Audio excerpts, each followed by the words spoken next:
হরে কৃষ্ণ। কেমন আছো সব? আশা করি ভালো আছো। এখন আমি বলবো, ভগবানের কথাই বলবো, যে মানুষ কেন ভগবানের থেকে বিরূপ হয়ে রয়েছে। ভগবানের থেকে মানুষ কেন বিরূপ হয়, তার জন্য মহাপুরুষরা 4টে কারণ, বিশেষ করে নারদ মুনি বলেছেন, তার 4টে কারণ। তার প্রথম কারণ হচ্ছে পাপমে রুচি, মানে পাপের রুচি। পাপ বলতে ধরো মানে অখাদ্য খাওয়া, অনেক কিছুই আছে, সেগুলো আমি আর উল্লেখ করছি না। মানে অখাদ্য খাওয়া, এটা হচ্ছে পাপের রুচি। সে জানে আমি পাপ করছি, তবুও সে সেটা করছে। দ্বিতীয়টা হচ্ছে যে চঞ্চলতা, মনের চঞ্চলতা। মনের চঞ্চলতা হচ্ছে মানুষকে ভগবান থেকে দূরে রাখছে।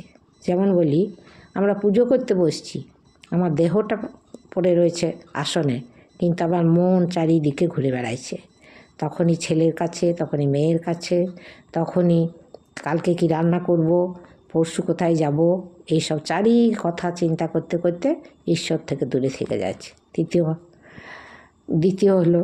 এবার তৃতীয় বলছেন যে মানে অহংকার বা অভিমান।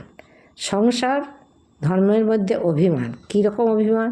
যে আমার অনেক সম্পত্তি, আমার অনেক টাকা, আমার গাড়ি, তোমার তো অত নাই, ওর তত নাই, এরকম মনে মনে যে ভাবনা চিন্তা, এটা হচ্ছে অহংকার বা অভিমান। এটার জন্যও ভগবানের কাছ থেকে দূরে থাকছে, ভগবানের কথা মনেই করতে পারছে না।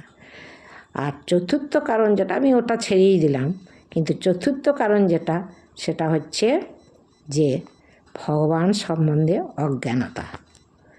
ভগবান সম্বন্ধে অজ্ঞানতা মানে ভগবান যে কী, সেটাই সবাই জানার চেষ্টা করছে না, সেই জন্যেই ভগবানের কাছ থেকে অনেক দূরে থাকছে। তাই ভগবান বলেছেন যে এইগুলো যদি মানুষ ঠিক করতে পারে, কিন্তু মনের চঞ্চলতা দূর করা একমাত্র ঈশ্বর ছাড়া কেউ করতে পারে।